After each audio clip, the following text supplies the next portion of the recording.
அடக்கம். அதுவே ஆனைமுகமெனும் ஓங்கார விளக்கம். சுழலும் கோள்கள் அவன் சொல் கேட்கும்.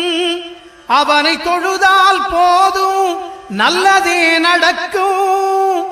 ஆனைமுகனை தொழுதால் நவக்கிரகங்களும் மகிழும்.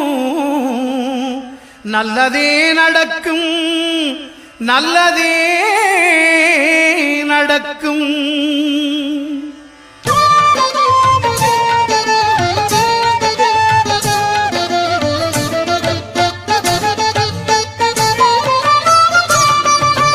ஒன்பது கோளும் ஒன்றாய் காண